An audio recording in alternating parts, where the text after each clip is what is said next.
Bonjour tout le monde et bienvenue au podcast Les vraies affaires zéro bullshit. Ici Roch Cholette. Je suis de retour aujourd'hui pour vous parler du budget fédéral qui vient d'être déposé par la ministre des Finances, Chrystia Freeland. C'est son premier budget. C'est la première fois que c'est une femme qui dépose un budget. Mais juste avant, je vais vous dire que cette semaine, je vous encourage à encourager, à supporter des causes qui nous tiennent à cœur ici en Ottawa, les maisons de soins palliatifs, notamment Mathieu Froment-Savoie, parce qu'il y a une activité le 15 mai prochain qui est un 5 à 7 virtuel avec un vin fromage, boîte que vous êtes capable d'acheter à l'avance et participer à la soirée sur le web ou à la télé communautaire. C'est quelques centaines de dollars pour 2 personnes, 20 fromages là-dedans, du vin, du fromage, la baguette, même 2 petits verres commémoratifs. Alors, pour encourager nos maisons, parce qu'ils sont 3 dans l'aventure, des maisons de soins palliatifs, je vous encourage à encourager justement la maison Mathieu Froment-Savoie. Puis j'ouvre ma lumière parce que je l'avais oublié. Bon. Oubliez pas, je vais vous donner un indice à la fin du podcast et vous l'inscrivez sous le podcast dans les commentaires. Vous pourriez gagner 100 $ qu'on va faire tirer dimanche. Je veux vous parler du budget fédéral. Je le sais. Je le sais. Ça vous intéresse pas. Je comprends ça. Puis, probablement que c'est pas ce que vous allez lire comme article demain dans les différents médias, que ce soit sur le web. Je comprends ça. Probablement que c'est pas la nouvelle qui va vous intéresser le plus ce soir au bulletin de nouvelles, le budget fédéral d'aujourd'hui. Je comprends ça. Moi, ce que je vais essayer de faire, par exemple, passez pas à travers le budget. En passant, là, il y a 850 pages, le budget. Je ne l'ai pas, là, physiquement, là, c'était aujourd'hui. Mais je vous montre le livre de Steve Jobs, lui, il en a 600 quelques. Presque 700. Mettons 670. Le budget, il y a 850 pages. C'est 200 pages à peu près de plus que ça. Fait qu'imaginez l'épaisseur du budget. Fait qu'il y en a du stock là-dedans. Fait qu'évidemment, je ne passerai pas à travers tout ça. Mais ce que je vais tenter de faire, 3 choses. Je vais essayer de vous montrer pourquoi c'est important. Je vais sortir les mesures les plus importantes là-dedans, puis vous parler de la suite des choses. Parce que ça met la table.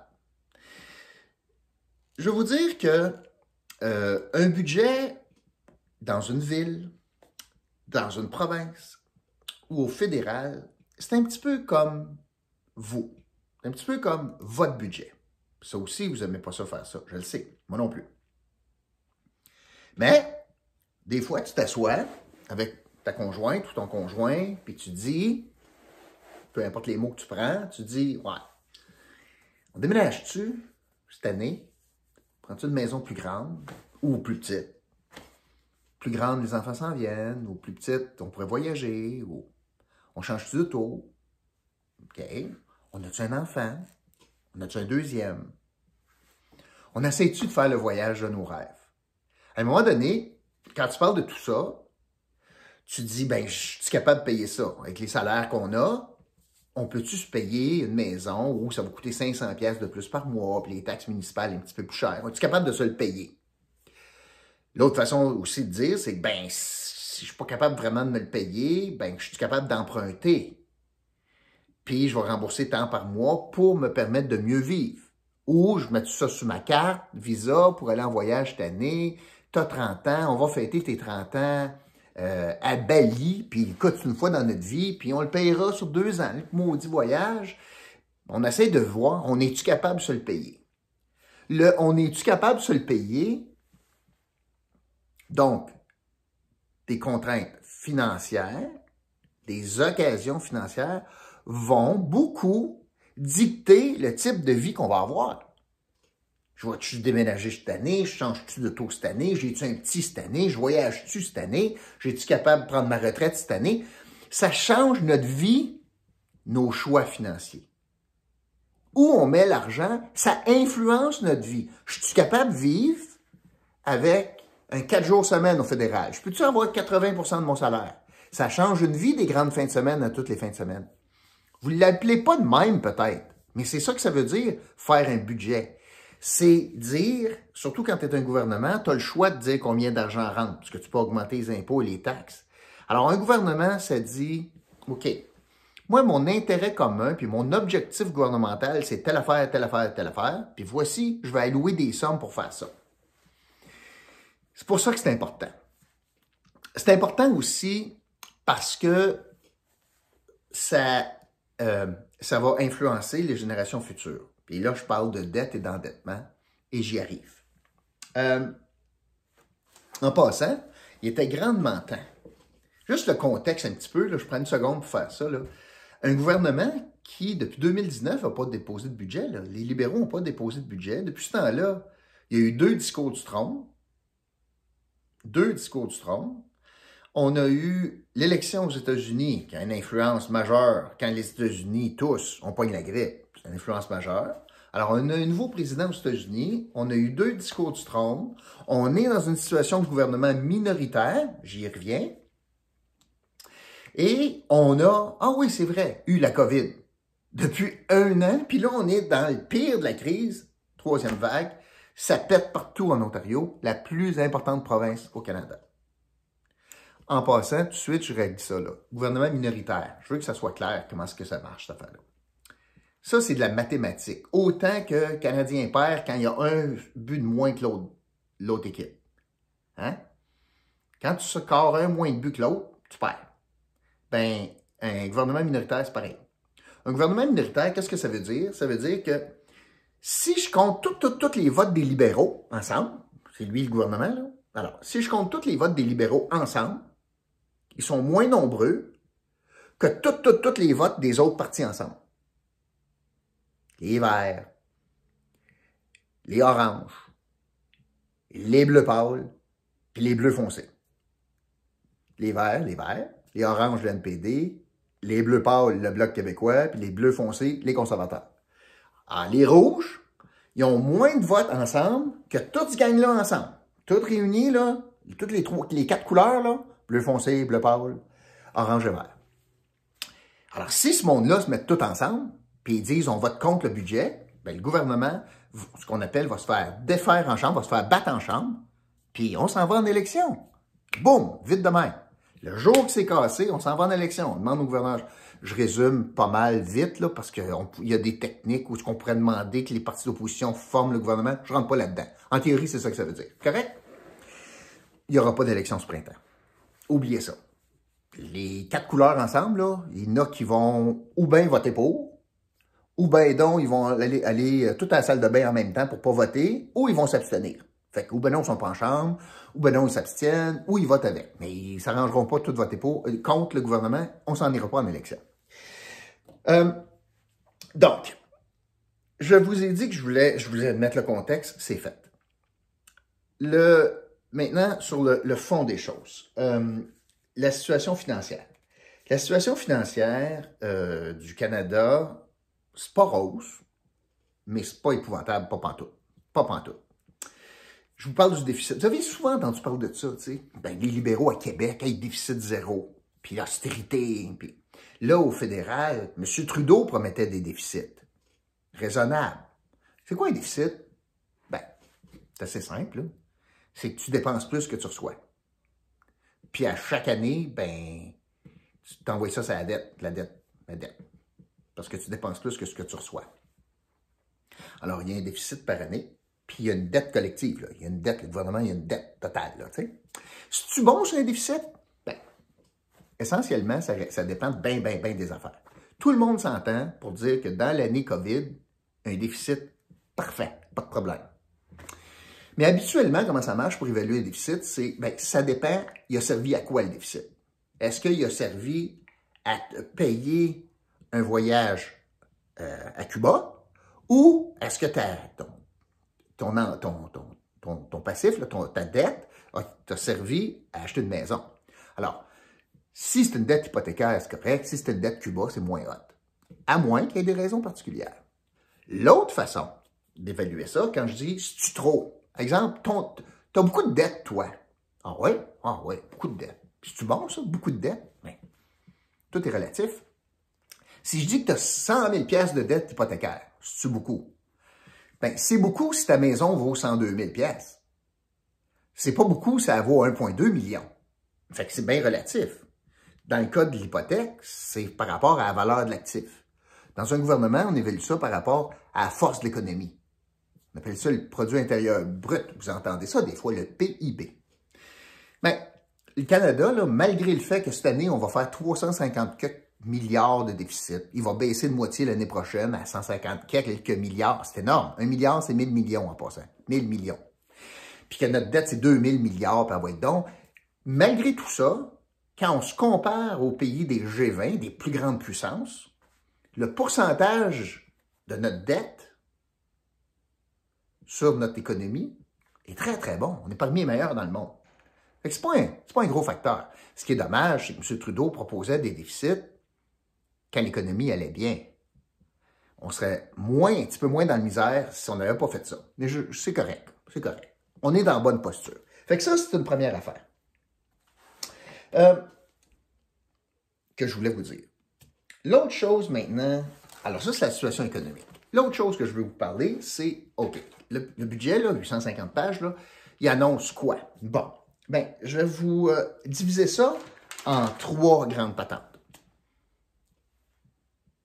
Les programmes, essentiellement, qui m'ont frappé, là, qui ont été annoncés, les taxes ou la fiscalité, les revenus de l'État, puis le plan de relance. On commence avec les programmes. Bon, les programmes. Premièrement, M. Trudeau va donner 500 pièces cash aux gens de 75 ans et plus qui remplissent certaines conditions. Un chèque au mois d'août. 500 pièces. Pas clair pourquoi 75 ans. Ce qui est clair, par exemple, c'est pourquoi le mois d'août. Pourquoi le mois d'août? Ah, parce que les chances qu'on ait une élection au mois d'août, septembre, octobre, alentour de ça, pas trop novembre, début novembre, les élections municipales au Québec, mais quelque part là-dedans, septembre, octobre, novembre, là, début novembre, très début, peut-être pas, fin octobre, septembre, octobre, là, bien, on pourrait avoir une élection fédérale. Imagine ça, toi, les personnes de 75 ans qui ont eu ça tough, là, depuis un an, là. Tough, là. Là, voit un chèque de 500 $ dans la boîte aux lettres. Post Canada t'amène ça. Un beau petit cadeau, ça, pour aller en élection. Alors, on commence comme ça. Un des programmes là, forts là, du gouvernement qui annonce dans le budget, c'est 500 pièces aujourd'hui. L'autre affaire, c'est que le gouvernement annonce que pour tout le Canada, ils veulent implanter un programme de garderie à prix modique, à 10 $ par jour, comme le Québec. Dans le fond, le Québec, c'est le modèle. Là, vous allez dire, ben oui, mais le Québec, on en a. Oh oui. Fait que le gouvernement fédéral veut prendre 10 milliards à peu près, là, 10 milliards par année pour implanter des garderies de même partout au Canada. Là, on n'a pas de détails, là, je suis avec les provinces, pas les provinces. Mais ce qui est important de comprendre pour le Québec, c'est que le Québec recevrait pleine compensation. Qu'est-ce que ça veut dire? Bien, ça veut dire que quand le fédéral met un programme en place, mais que le programme existe déjà dans une province, on n'en créera pas un deuxième, on dit, ben moi, j'aurais investi, mettons, 2,5 milliards pour le faire. Bon, ben voilà le chèque, François. On recevrait 2,5 milliards de dollars, ce qui serait extraordinaire. Fait que ça, c'est une mesure qui a été longtemps promise par les libéraux. Là, ils veulent vraiment aller de l'avant avec ça. Puis encore là, c'est en lien avec la pandémie parce que parmi les secteurs les plus touchés ou les groupes les plus touchés de la pandémie, ce sont les femmes qui étaient pris à la maison souvent, éducation à la maison, les garderies fermées ou pas disponibles, etc. Puis l'impact économique aussi a été très fort sur elles. Donc, une mesure très ciblée, puis longtemps attendue, puis ça coûte un bras là, ailleurs là, de faire garder les enfants, vous le savez. Donc, un programme national de garderie subventionné pour que ça arrive à 10 $ par jour avec compensation, c'est ce qu'on nous annonce pour le Québec. Si je faisais le comptable en mois, je vous dirais, OK, mais là, c'est quoi l'impact au net? Parce qu'il y avait des crédits d'impôt. Avant, est-ce que le gouvernement va mettre vraiment 10 milliards ou il va sauver l'impact sur le crédit d'impôt qui ne donnera plus parce que la contribution est réduite? Je ne rentre pas là-dedans. Principe de base, bonne nouvelle aussi pour les familles.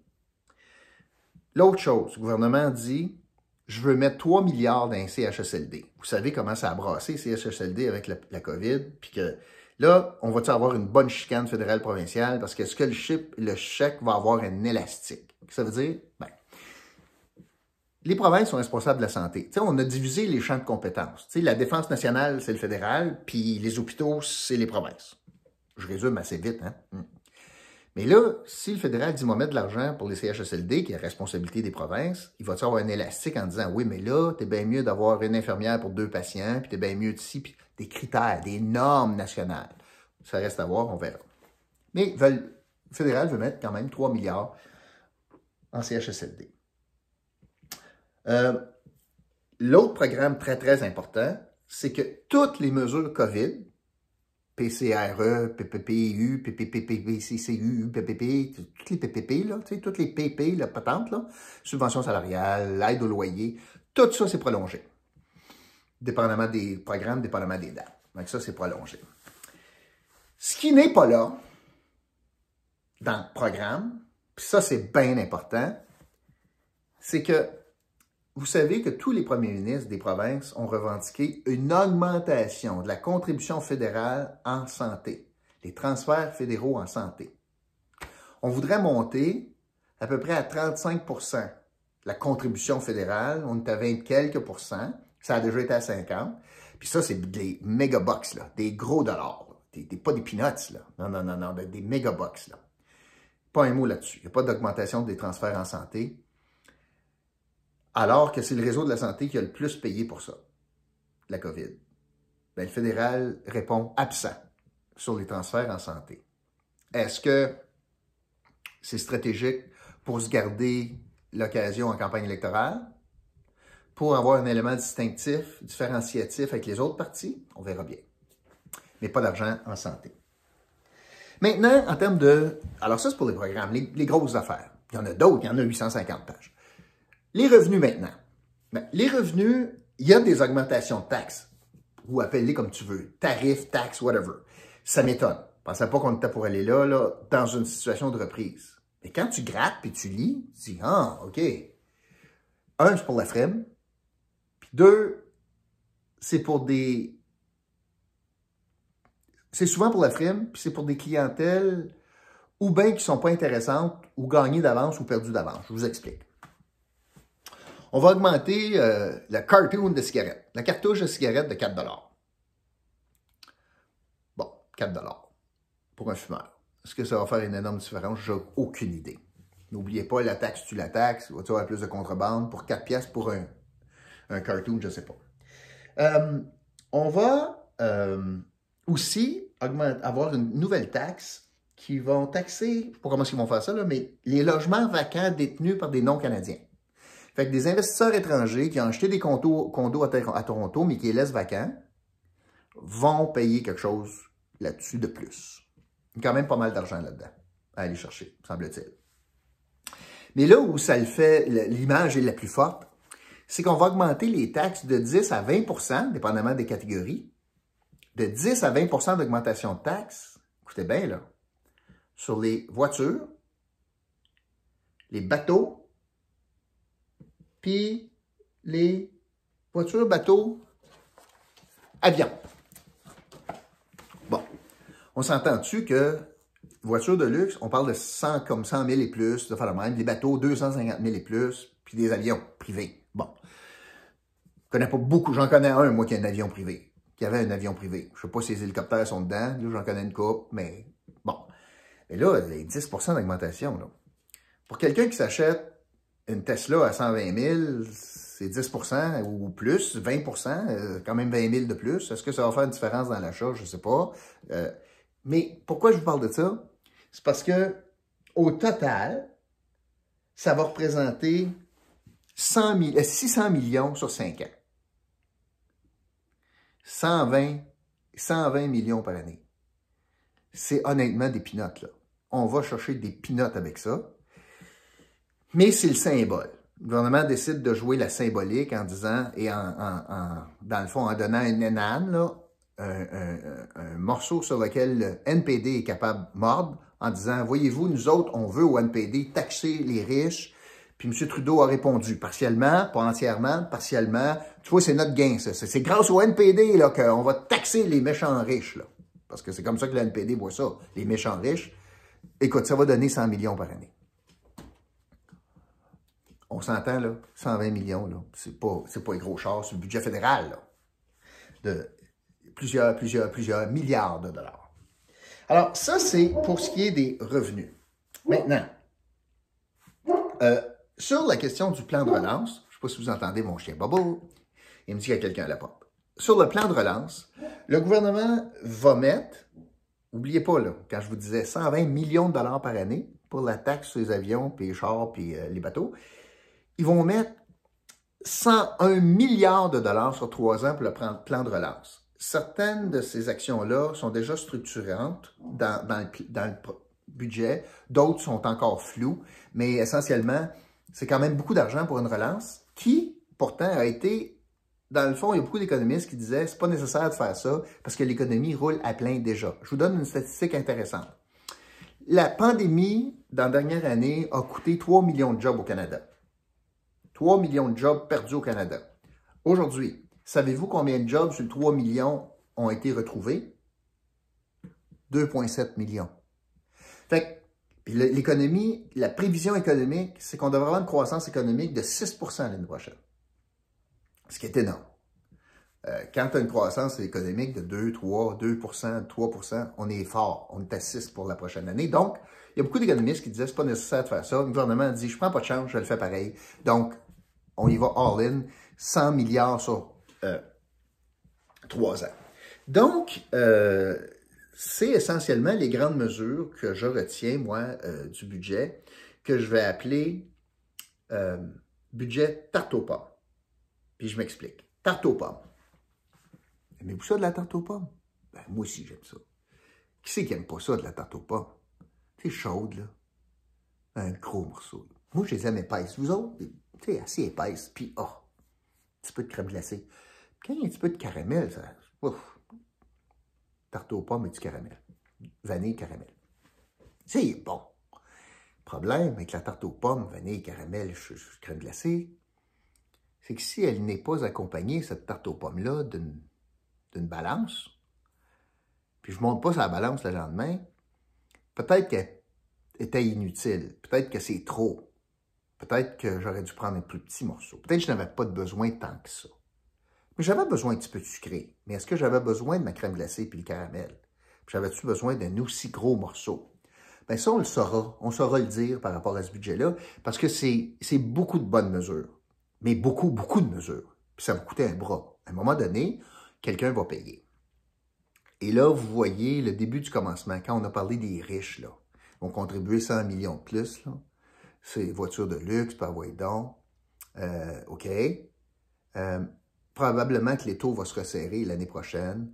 Puis on entend des mesures comme, ben, pour le flip de maison. Vous gardez votre maison moins d'1 an, parce que là, il y a la bulle immobilière. Vous gardez votre maison moins d'1 an, ben, vous pourriez être taxé en gain capital ou encore de le comptabiliser comme un revenu de travail. Ça ne serait pas impossible que des mesures comme celle-là s'en viennent pour l'avenir. Mais aujourd'hui, c'est un budget stratégiquement positionné qui attache les oppositions. Je vous le dis tout de suite, à entendre les partis d'opposition, déjà, ils sont menottés, puis ils disent « il y a bien des affaires de fun là-dedans, puis on ne défera pas le gouvernement ». M. Trudeau a gagné son pari, bien que personne ne voudrait aller en élection maintenant en 3e vague. La question, c'est maintenant à l'automne, avec le chèque de 500$ aux personnes de 75 ans et plus, les mesures de protection ou d'aide en matière de COVID prolongées jusqu'à l'automne. Est-ce qu'il y a un parti qui va être tenté de s'en aller en élection alors que les libéraux sont en tête, ou est-ce que ce sera M. Trudeau qui va dire « j'ai besoin d'un nouveau mandat fort cette fois-ci pour poursuivre ». Probablement en lien avec la question des affaires des transferts en santé. On verra bien. Donc, pour moi aujourd'hui, c'est un bon budget. Soyons honnêtes, c'est un très bon budget. Et évidemment, quand on se donne les moyens de réaliser des choses en mettant tout sur la carte de crédit, ou en tout cas, on avait de la place pour le mettre, puis on l'a utilisé, cette place-là, parfait. Ça prend un plan, par contre. Ça prend un plan pour le retour à l'équilibre. Il y en a un qui nous amène dans quelques années à un déficit de 31 milliards de dollars, mais ça ne rembourse pas quand même notre dette, qui est sous contrôle, soit dit en passant par ailleurs. Donc, un très bon budget, un peu tarte aux pommes, mais on a oublié d'utiliser la balance le lendemain matin, parce que je pense que ça a contribué au bourrelet. OK, aujourd'hui, c'est ce que je voulais vous dire et je vous donne tout de suite l'indice du jour. Évidemment, ça sera le mot budget qui sera l'indice du jour pour le podcast d'aujourd'hui. Merci beaucoup. Allez inscrire ça là, sous le podcast, dans les commentaires, puis je vous retrouve demain pour un autre podcast. Les vraies affaires, zéro bullshit. OK, merci beaucoup tout le monde. Salut!